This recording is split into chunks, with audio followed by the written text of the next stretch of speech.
en estas elecciones tan particulares, tan distintas al último tiempo, que puedas conversar y después vamos viendo con las preguntas de los estudiantes, vamos haciendo ahí seleccionando las preguntas, interactuando con ellos. Sin más, dejo a don Carlos Correa Pau que haga su exposición el día de hoy. Agradecer también la presencia de Tomás Duval, nuestro decano de la Facultad de Ciencias Sociales y Comunicaciones, Marcela Porto, la secretaria de Estudios de la carrera, y el profesor Rodolfo Nieto también, profesor, ahí está la Marcela. Hola Marcela, gusto saludarte. Y el profesor Nieto también que nos acompañan, bueno, y todos y todas las estudiantes de la carrera de primero y segundo año. Hecha la presentación, dejo a nuestro invitado, mi querido Carlos Correa Pau. Hola, hola, ¿cómo están? Primero quiero saludar al decano Tomás Duval. La verdad que una autoridad y quién es uno. Al lado de él, uno es un aficionado nomás, así que muchas gracias por la invitación. También a Rodolfo, a Marcela y a ti, Francisco, por la invitación. Me honra mucho y en nombre de usted a toda la comunidad de la Universidad Autónoma. Bueno, conversando con Francisco, primero yo pensaba traer una presentación, discutimos esto, pero la verdad es que el escenario es tan dinámico que a lo mejor yo hubiese hecho una presentación, un PPT el día lunes y hoy día viernes estaríamos hablando de otra cosa. Porque efectivamente las placas tectónicas en esta elección se mueven con una rapidez que nunca habían pasado antes.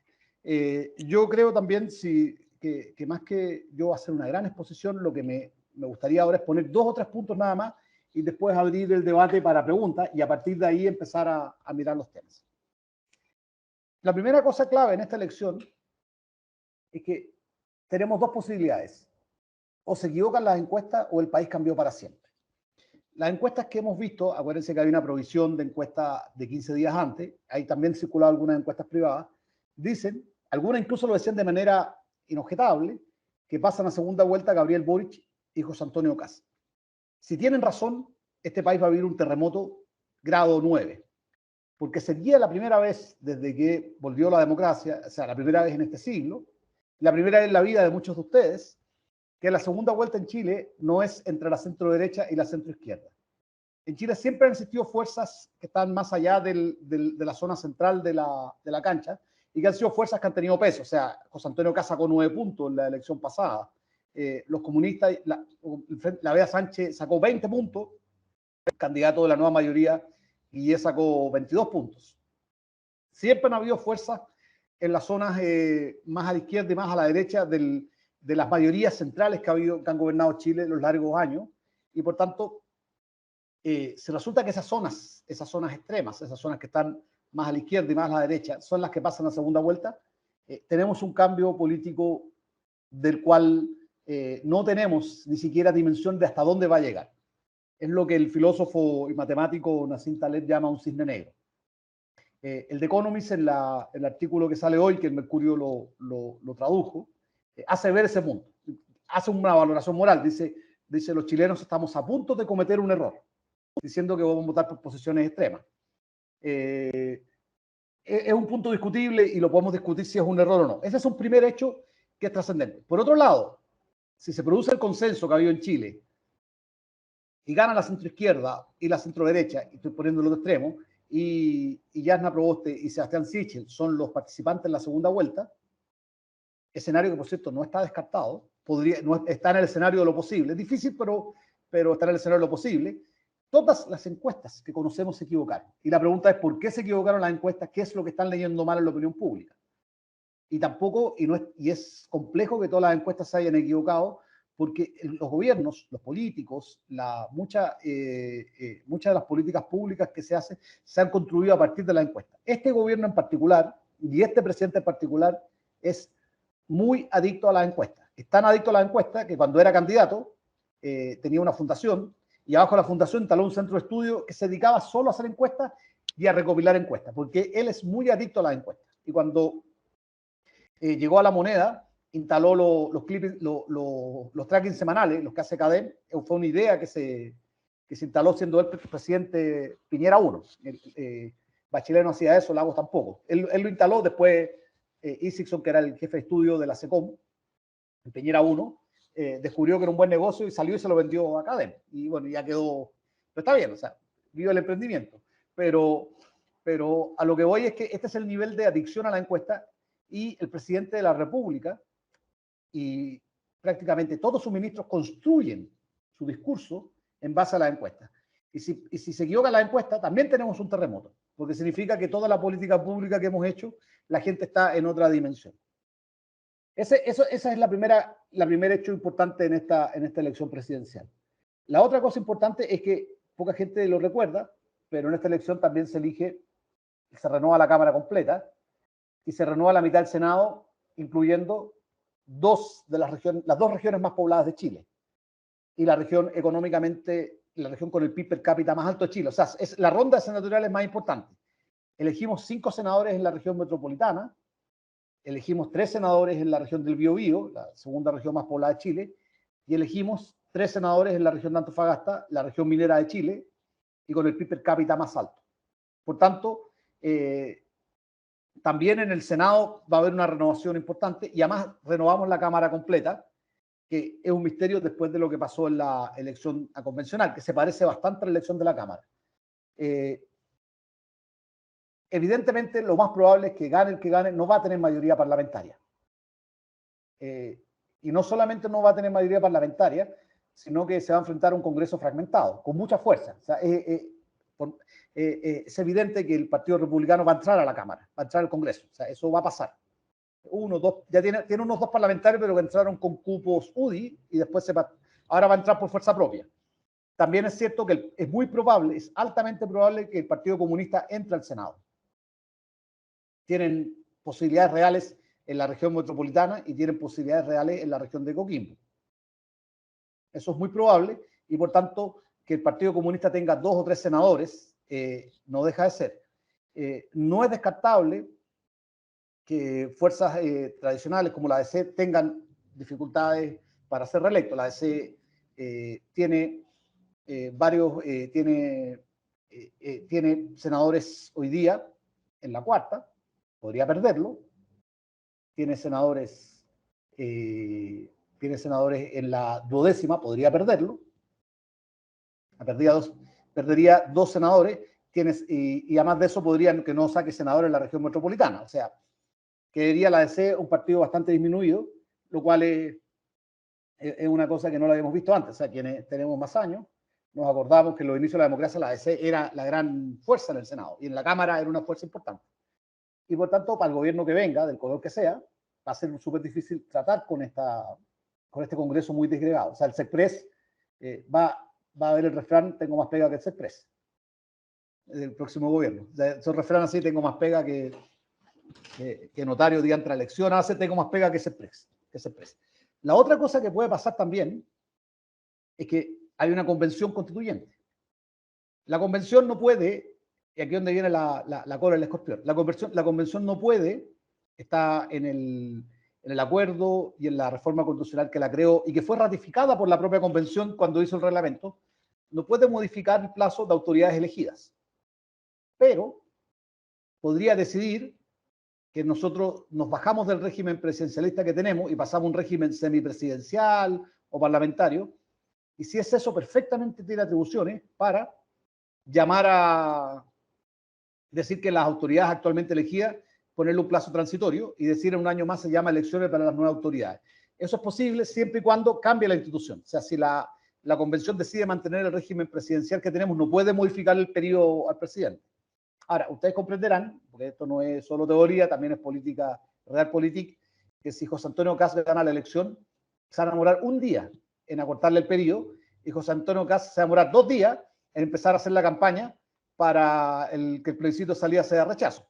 Y por tanto lo que vamos a tener es un enfrentamiento de poderes entre el presidente y la Convención Constitucional.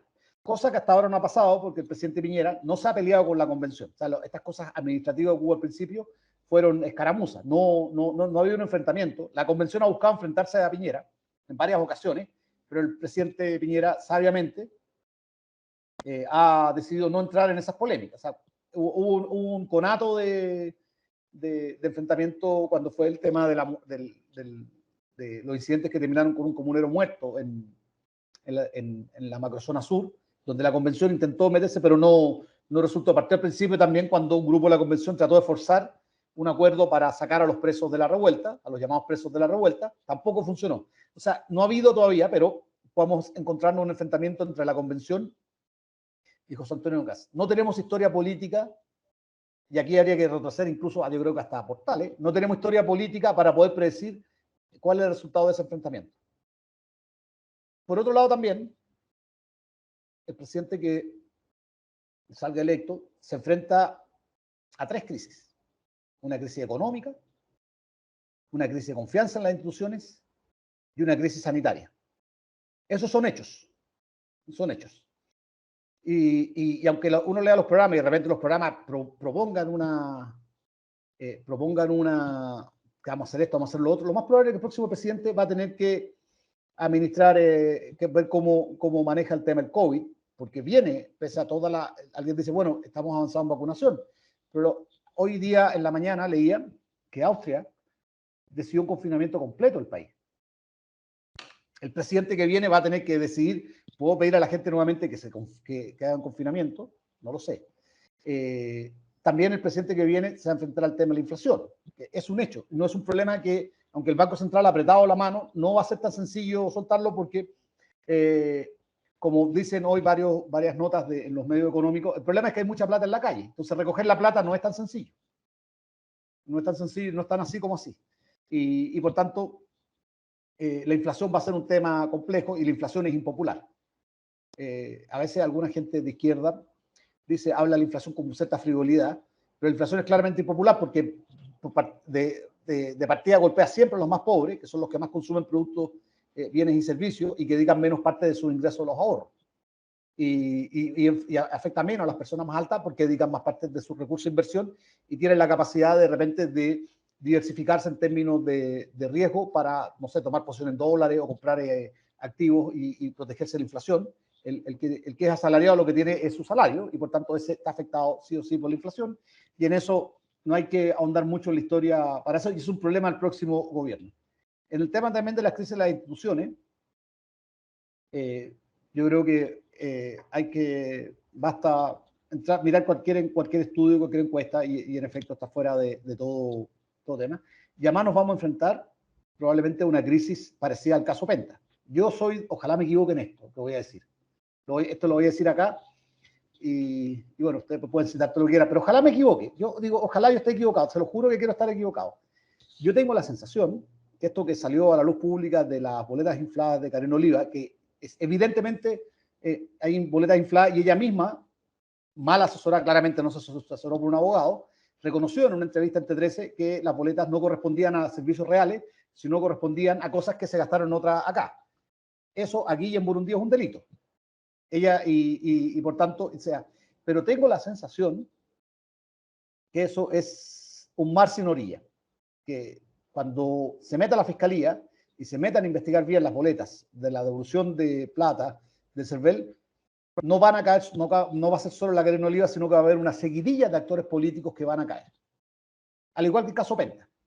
Y vamos a tener nuevamente desfiles de boleteros, y vamos a tener nuevamente las mismas cosas que tiene el caso Penta, con una fiscalía con mucha menos capacidad de maniobra, o sea, no va a poder hacer, y un gobierno poder hacerte decir, llegamos hasta Soquimichi, de ahí para allá, paguen los impuestos atrasados y nos vamos todos para la casa, sino que puede ser que efectivamente lo que va a pedir la gente y los gobernantes se lo van a dar es más cabezas en la opinión pública.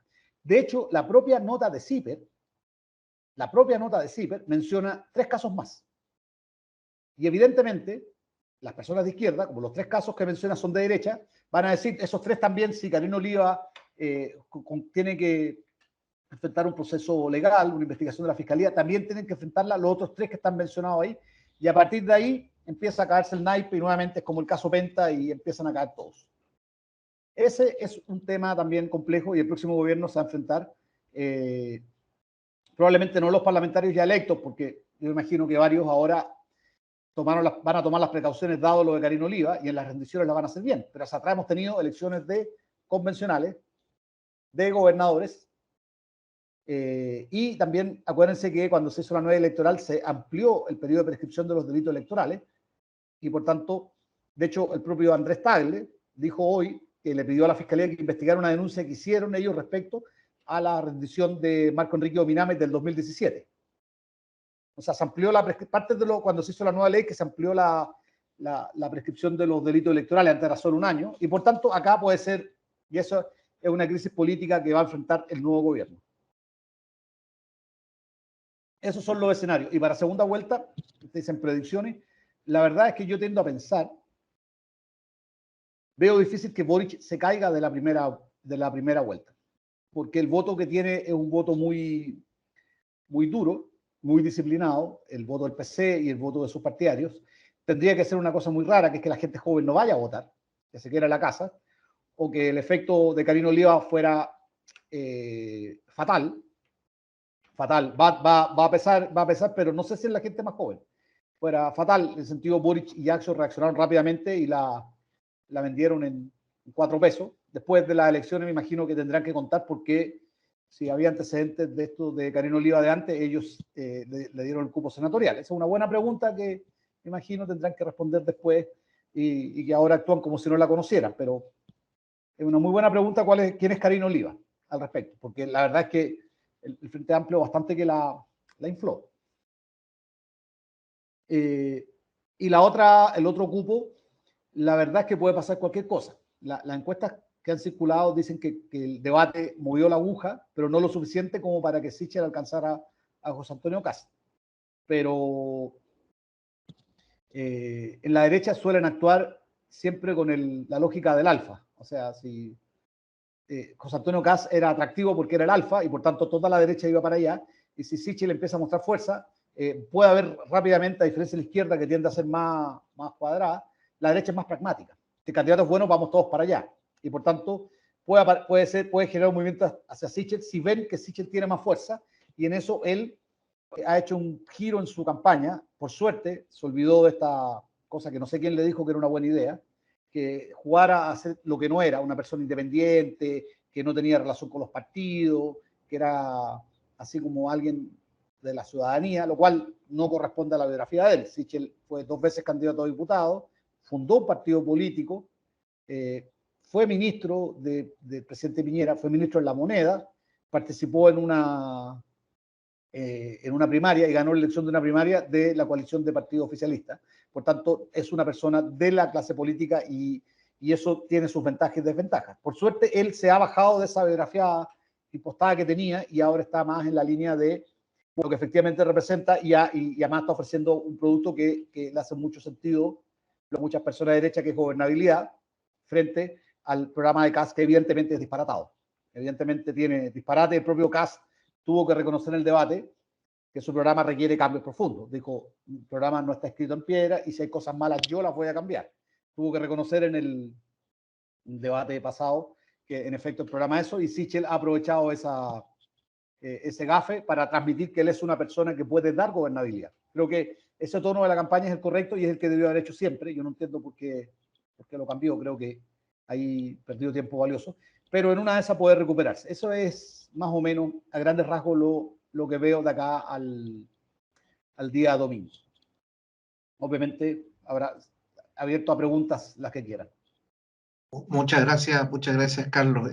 Mira ahí Nicolás Urquiza, que es un estudiante nuestro, primer año, señala, los debates para las elecciones primarias demostraron que tienen un gran impacto en la opinión general de la ciudadanía, contradiciendo las encuestas previas realizadas.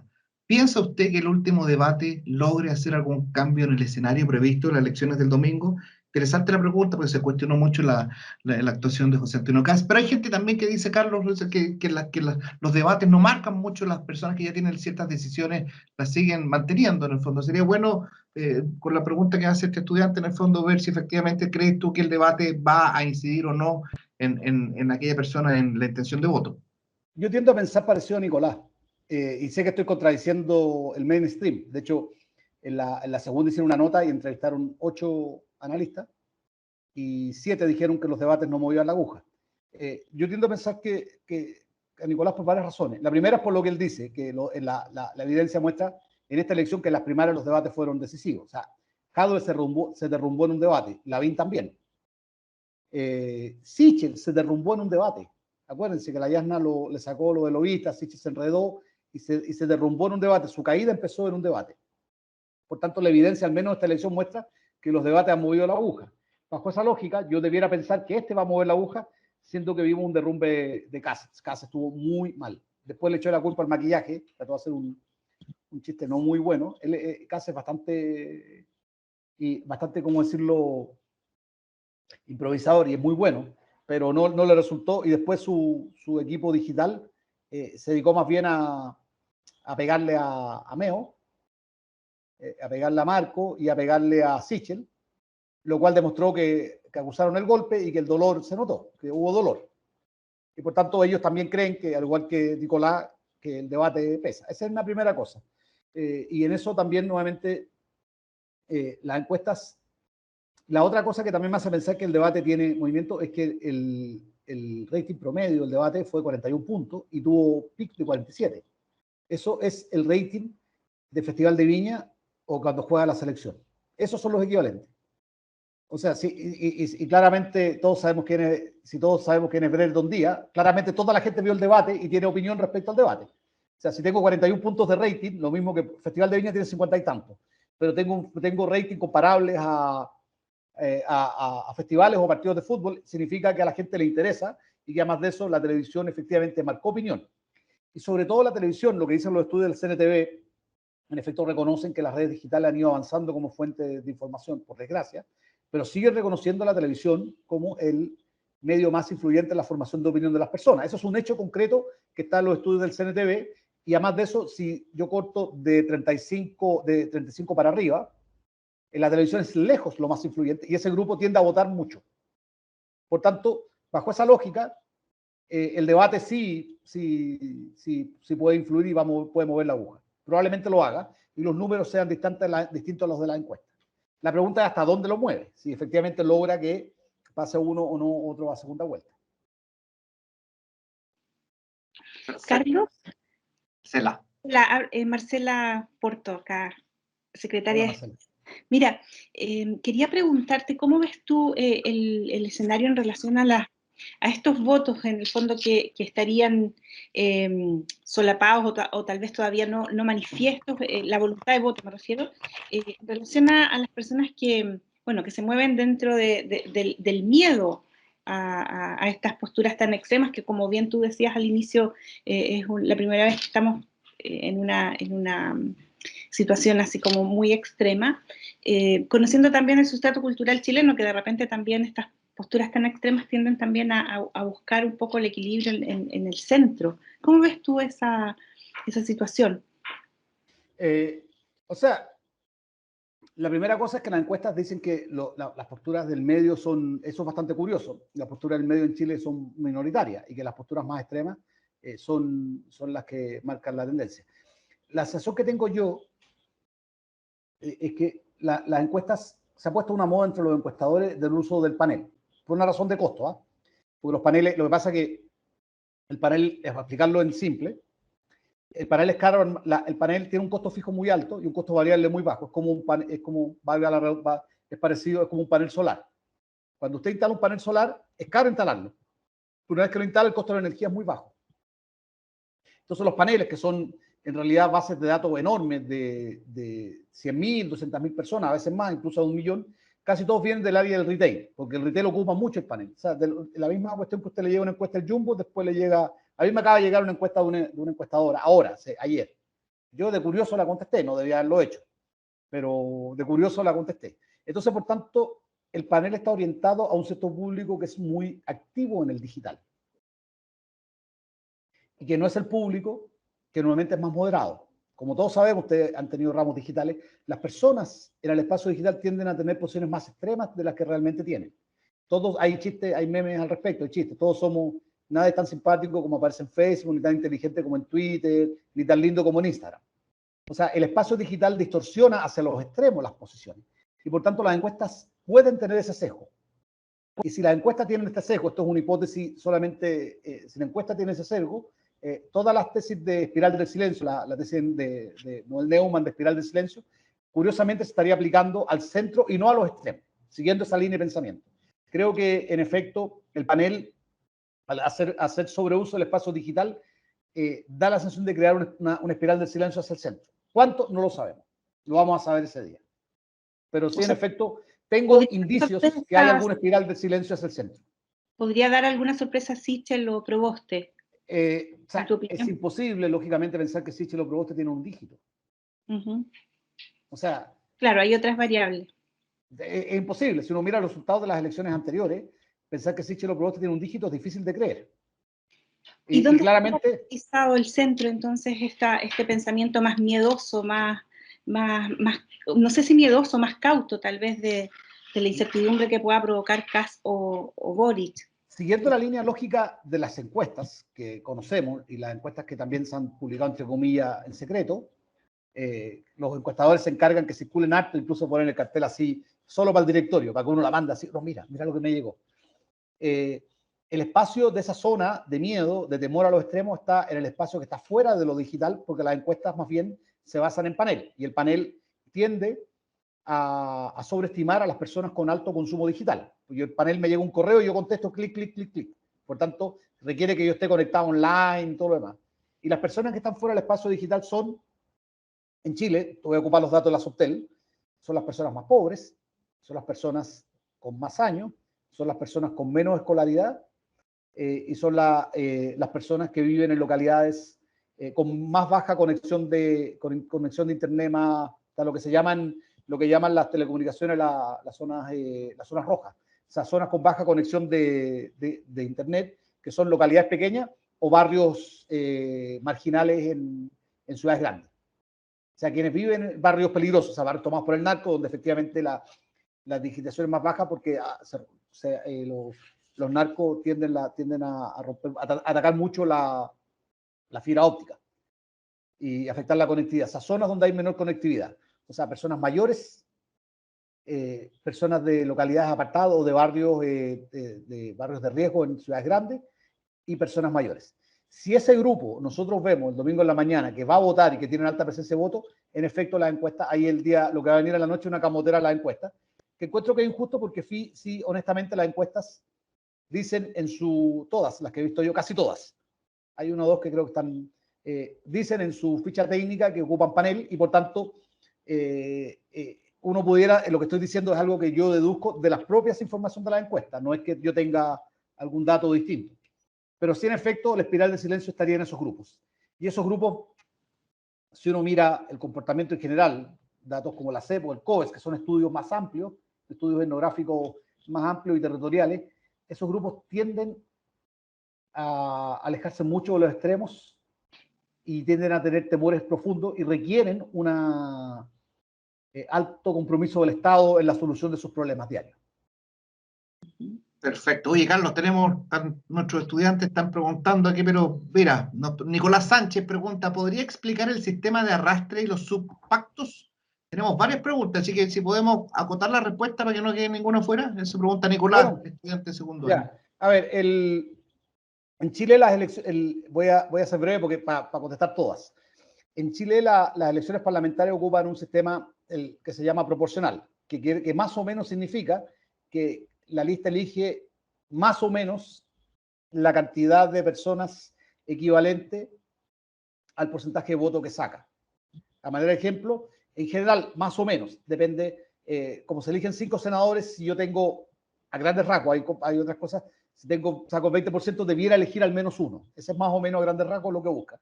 Lo que busca el sistema, se llama sistema DON, pero se parece al proporcional. Dentro de ese sistema, las listas se agrupan, o sea, todos los candidatos suman a la lista, pero se agrupan también en subpactos. ¿Qué quiere decir eso? Que privilegian el subpacto que es más votado. O sea, por ejemplo, ponerlo en simple, hay una lista en la cual un subpacto sumado por 2 personas suma 20 puntos y otra lista suma 15 puntos, el de 20 puntos elige primero, va primero en el orden, aunque el de 15 puntos sea el más votado. En ese sentido, los subpactos son bien importantes y por eso se ha puesto esta discusión respecto a que la lista de la región metropolitana, el subpacto del PC podría dejar fuera a la Karina Oliva, lo cual es una media verdad. En ese sentido, también creo que las explicaciones que han dado, que salió el comando Boric, es una media verdad porque, en efecto, el subpacto lo que hace es que privilegia a quién sale elegido, pero la cantidad de personas que sale elegido de un pacto determinado lo determina la votación completa del pacto. O sea, votar por el PC ayudaría a Karina Oliva de cierta manera también. Privilegia, eso sí, efectivamente, que el PC elija primero. O sea, si toca elegir uno, su pacto del PC tiene más votos que Carolina Oliva, el PC elige primero. Pero de todas maneras, la cantidad de votos de la lista del pacto determina la cantidad, y lo que quieren obviamente el comando es, ante el descalabro de Carolina Oliva, que esos votos, que es lo que ellos no lo dicen porque es feo decirlo, pues yo lo voy a decir, el temor que tienen ellos es que los votos que eran para Carolina Oliva, que eran muchos, Carolina Oliva tenía altas probabilidades de ser electa, se le vayan a Fabiola Campillay, que va como independiente, y por tanto baja la votación general de la lista del Frente Amplio y se queden sin senador. Ese es el temor que tienen. Por eso sacaron una estrategia comunicacional de decir, no, si vota por el PC, ella queda fuera. Interesante ese fenómeno, considerando que ella también fue candidata a gobernadora, ¿cierto? Y una pelea interesante que dio ahí con Claudio Rego, el actual gobernador. Mira, Alexander Fagerstone, estudiante también de periodismo, dice, Chile siempre ha tenido sentido común al momento de votar en los últimos años, ya que siempre requiere y desea la estabilidad y no los extremos, al menos es lo que se ha visto en las elecciones en los últimos años. En este nuevo Chile, ¿cree usted que puede ganar un extremo esta vez? Y si fuese así, ¿existiría gobernabilidad de parte de Kast y Boric? ¿Cómo sería un gobierno de ambos? A ver, ese es parte del fenómeno curioso que hablábamos al principio. Tenemos la segunda vuelta, siempre las tenemos entre la centro-derecha y la centro-izquierda, y ahora tenemos posiciones extremas con posibilidades reales de pasar a segunda vuelta, incluso de ganar la elección. La segunda vuelta no hay ninguna manera de predecirla. Yo he visto algunas encuestadoras que predicen el escenario de segunda vuelta, pero eso no tiene asidero lógico, porque la segunda vuelta es otra elección. Y sobre todo, si los porcentajes que sacan no son muy altos. Por tanto, estas cosas dicen, yo soy el mejor en segunda vuelta, no corre. Lo que sí va a pasar, y también le puede pasar a Sichel y a Jasna, es que el que gane va a tener muchas dificultades en el Congreso. Por tanto, para poder gobernar, para poder sacar leyes, va a requerir acuerdos amplios. Y además tiene que enfrentarse a la convención. La convención constituyente es un elemento político, es un factor político que no va a aceptar ser actor de segunda línea y se va a enfrentar al presidente que sea. Obviamente, si es Sichel o Kast, se va a enfrentar con mucha más fuerza, pero si es Jasna o Boric, también tampoco la van a tener fácil con la convención.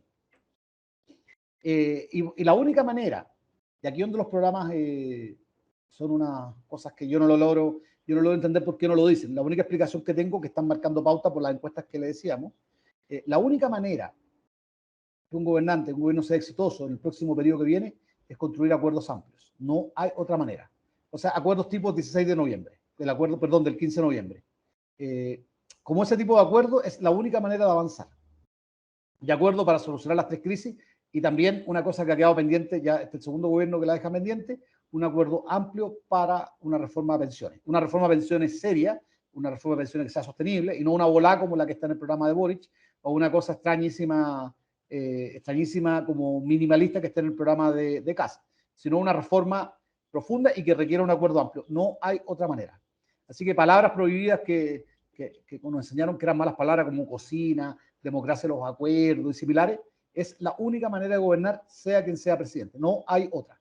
No hay otra. O sea, todo lo otro son atajos y, como dice Harari, desconfíen de los atajos. Carlos, mira, en el chat hay otra pregunta de Sofía Galás, estudiante de primero, que dice, ¿qué piensa usted acerca de las encuestas CADEM? Hemos visto que han sido súper cuestionadas, la mayoría piensa que son manipulados los resultados. ¿Qué crees tú?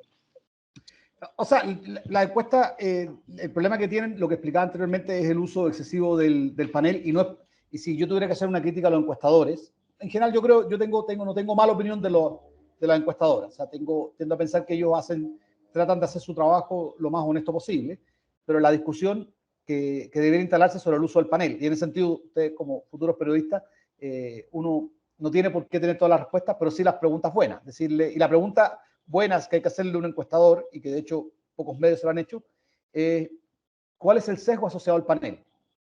Nuevamente, la encuestadora hacen encuestas públicas. La razón, esto es un fenómeno no solo chileno, en el mundo. Hacen encuestas públicas porque con eso aparecen en los medios, y a la larga es publicidad gratis. Es publicidad gratis para sus encuestas privadas. O sea, si aparezco mucho en los medios, me llaman, oye, llamemos a CADEM para que no haga una encuesta privada. Por tanto, el incentivo a no engañar ante la opinión pública es alto. O sea, no son encuestas tramposas, porque si fueran encuestas tramposas les iría mal. De hecho, a quienes han hecho encuestas tramposas les ha terminado yendo mal. Y por tanto, por esa cosa, creo que efectivamente tratan de ser lo más honesto posible. Pero el problema del panel es que tiende a generar un sesgo a favor de quienes hacen un uso más amplio de las herramientas digitales. Y eso no son todos los votantes, son algunos votantes. Y evidentemente tienden a sobredimensionar a los grupos más jóvenes, a los grupos más informados y a la gente con más recursos. Pero tienden a subestimar a las personas de localidades más pequeñas, de zonas populares de ciudades grandes, y a las personas de mayor edad o personas que tengan amplias brechas digitales por las razones que sean. Esa es como la crítica en general, no solo a Cadem, sino a todas, porque está mirando que todas están ocupando panel, porque es más barato. El panel es como los paneles solares. Pago por él una sola vez, pero después tengo la base de datos y los bombardeo con mail.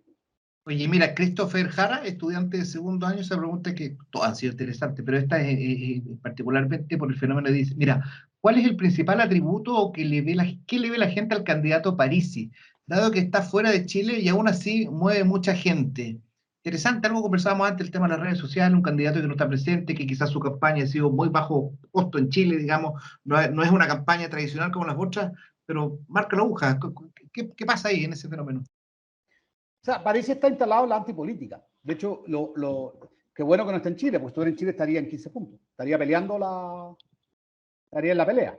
Si estuviera en Chile estaría peleando la pelea. Estaría peleando el ticket de segunda vuelta, porque él representa la antipolítica. O sea, tuvimos un estallido social, tenemos una crisis en las instituciones, él está ocupando el espacio espiritual que dejó vacío el pelado Bade y su grupo La Lista del Pueblo, que provocaron una desilusión, pero ese es un amor, es como que es un amor que se fue, pero quiero que aparezca alguien más para volver a amarlo. Él está en ese espacio. Y además de eso también Parisi ha ocupado, aparte de las redes sociales, yo las he visto, son impresionantes. O sea, véanlas por favor. Y él ocupa redes sociales populares. Twitter no ocupa mucho. Él va a Facebook y a Instagram. Y en Instagram tiene unos videos así que son como tipo ver con sol, pero que funcionan. O sea, sale un señor así, yo soy la izquierda, yo soy la derecha, y nos vamos a unir para robarte a ti. Entonces, él habla en lenguaje directo y está en el espacio de la crítica a las instituciones políticas, de que está en el espacio de yo soy el pueblo, ellos son los políticos. O sea, yo sé lo que le pasa a usted porque yo soy el pueblo. Y ese espacio, efectivamente, si él estuviera en Chile, tendría mucho más. Tendría muchísimo, muchísimo más. Yo les recuerdo a ustedes que en la encuesta Cadem, la semana siguiente al estallido social, Parisi apareció con 7 puntos disparados y Farcas también. O sea, había espacio para un antipolítico. Eso lo dijo una encuesta no de panel, sino una encuesta presencial como el COES, que en mi opinión es una herramienta muy en serio. Y si tú no miras el COES, lo que ves son varias cosas. Primero, una crítica fuerte a cualquier político, a candidato, el deseo que la gente gobierne a alguien como uno. A mí me ha tocado hacer estudios cualitativos y también me aparece mucho eso. Y la otra cosa que aparece también es una diferencia enorme en las percepciones de la realidad por parte de la élite y la gente a pie. Y en ese espacio claramente había posibilidad para un Parisi. Por suerte este señor no está instalado en Chile, porque creo que da para más. Carlos, vamos a retomar una pregunta del profesor Rodolfo Nieto, que nos lleva al escenario ahí concreto de las contiendas entre candidatos. ¿Qué tan extendido puede estar el caso de Karina Oliva, en tu opinión? En mi opinión, es un mar sin orillas. Está muy extendido. Creo que, en efecto, ahora aquí no se puede culpar al CERVEL. O sea, que las candidaturas, que los candidatos, los administradores tengan comportamientos deshonestos, está más allá de las posibilidades del CERVEL. Lo que pasa es que el incentivo estaba creado y por tanto algunos se aprovecharon. El incentivo es muy sencillo. O sea, a mí me devuelven una cierta cantidad de pesos, son aproximadamente 1.000 pesos por voto.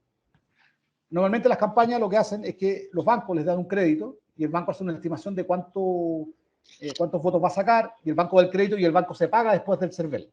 Si yo saco menos votos que lo que endeudé, la diferencia tengo que cubrirla yo. Si saco más votos de lo que endeudé, hay una diferencia a mi favor que queda en el CERVEL, que yo puedo pedir que me la reembolse presentando rendiciones de gastos, y ahí el incentivo, varios se pusieron creativos y empezaron a pedirle a amigos similares que mandaran boletas infladas para poder cobrar el pago por voto, porque yo tengo que presentarlo, pero evidentemente son boletas falsas. Si son boletas falsas, el problema es un problema legal. Y esa es una práctica que está bastante extendida y que creo que cuando se abra y una práctica bastante extendida, y finalmente muchos lo hicieron porque creyeron que era impune, pero la verdad que las retenciones son públicas. El ejercicio que hizo CIPER lo puede hacer cualquier medio, y los medios lo van a hacer todo ahora y van a descubrir de todo tipo. Y por tanto, era una trampa, era una burbuja que en algún momento se iba a saber.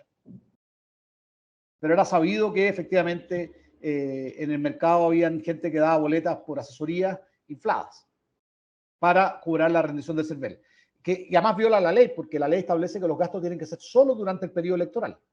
Entonces doy una boleta fuera de plazo sobre una pega que no hice en el pasado, y ustedes comprenderán los impactos que eso tiene. Creo que en efecto ahí va a haber un problema grave, y creo que no está el espacio para un acuerdo político amplio que permita salvar a varios de la... sino que el gobierno que viene y la fiscalía va a tener que tener muchas cabezas, van a tener que robar muchas cabezas. Oye, Carlos, Yasmín Plaza, estudiante primero, te dice, buenos días, mi pregunta es, ¿a dónde ve inclinado usted el voto de los jóvenes entre 18 y 25 años, según lo que ha visto?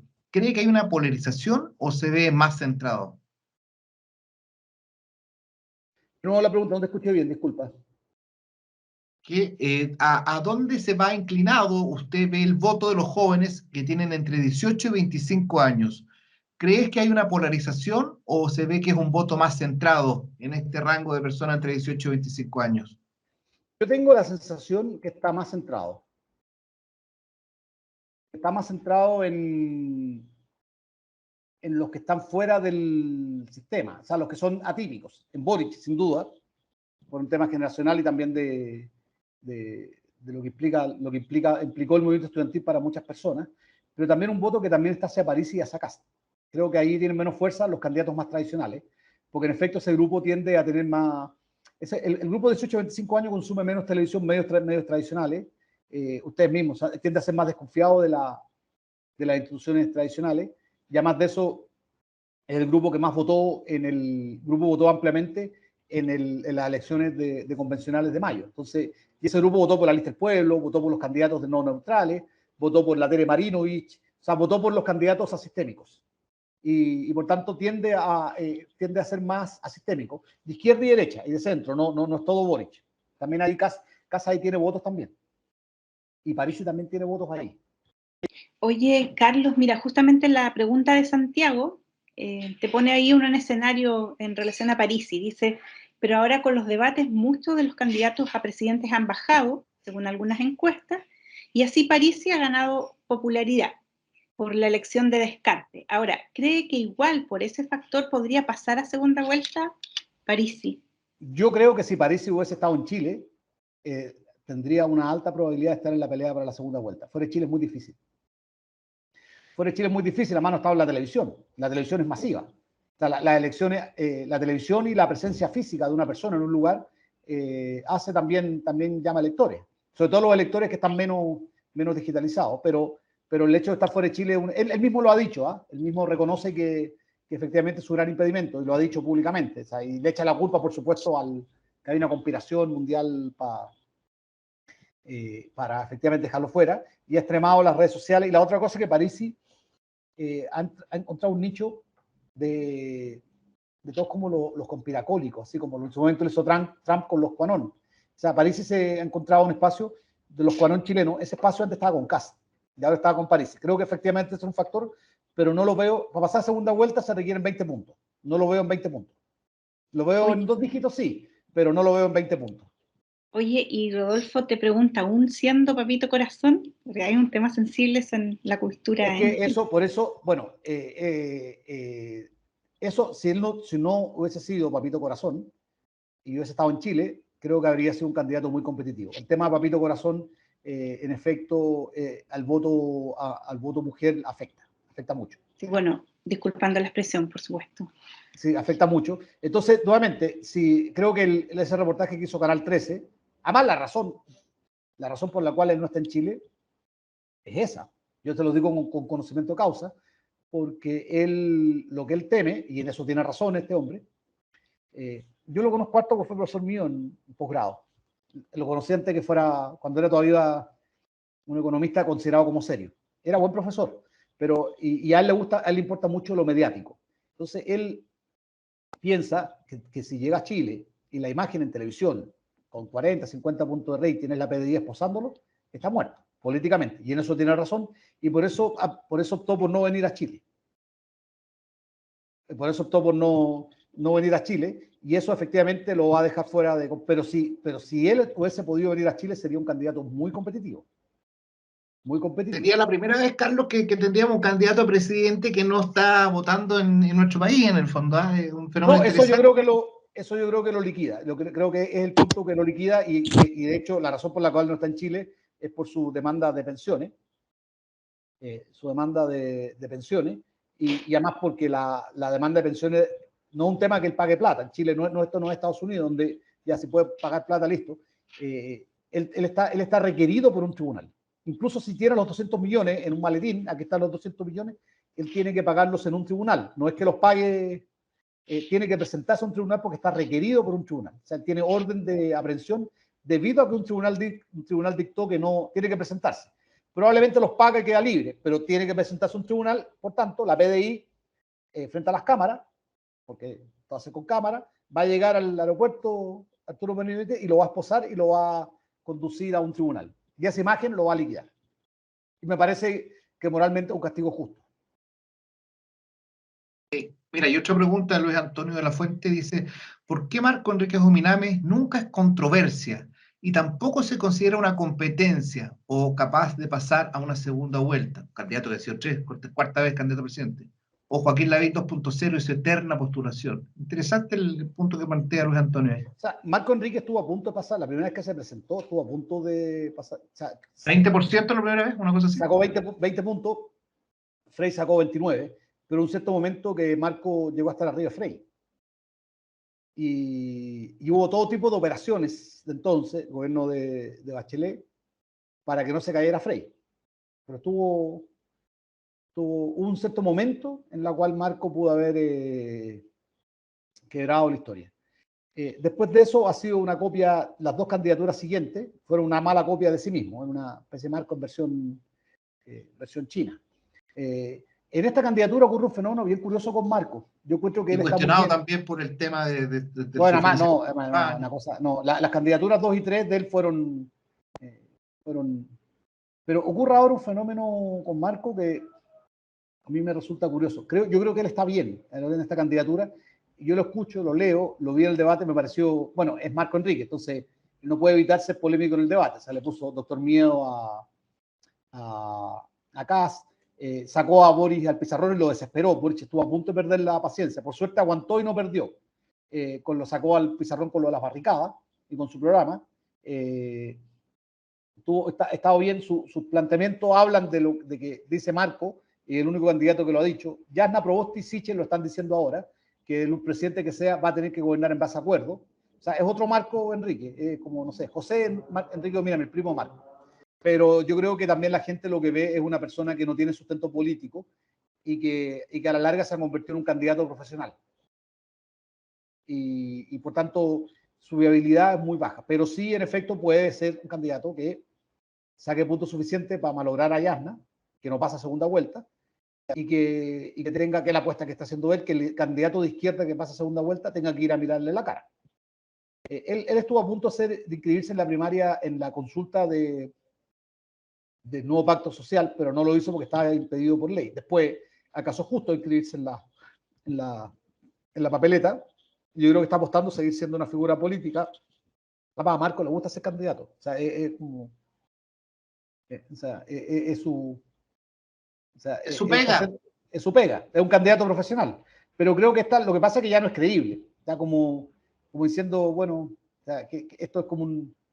Entonces creo que por eso no es un factor ahora, pero sí es un factor por la cantidad de votos que saque, porque puede ser decisivo en quién pasa, quién no pasa.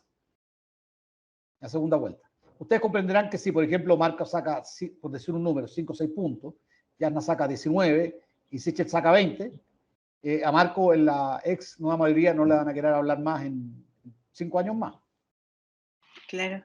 Mira, Carlos, Nicolás Urquiza te pregunta nuevamente si es muy descabellado que los dos candidatos de la derecha se anulen entre sí, permitiendo que Jasna Proboste se instale en segunda vuelta. Ese escenario es muy posible. Ese escenario es muy posible. Y es la oportunidad que tiene Jasna Proboste. Ese escenario es de los que yo considero posible. Ahí, obviamente, a José Antonio Casa el que le van a quitar el aula en la derecha durante largo tiempo. Pero es un escenario muy posible. Mira, interesante ese tema. Claro, o sea, pensemos, pensemos que sacan un tercio y uno saque un tercio, 33 puntos, uno saque 35, uno saque 18, el otro saque 17 y Jasna Proboste saque 20 o saque 19, 18,5. Esos escenarios son posibles. Eso que dice Nicolás está dentro del espacio de lo posible en esta elección.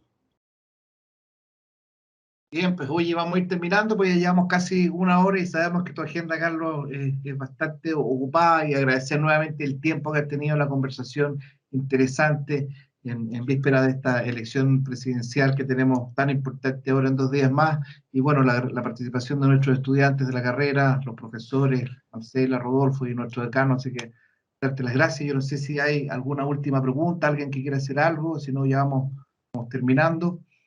Ahí Felipe dejó un formulario para llenar la encuesta a nuestros estudiantes en el fondo y la gente que está conectada que pueda participar.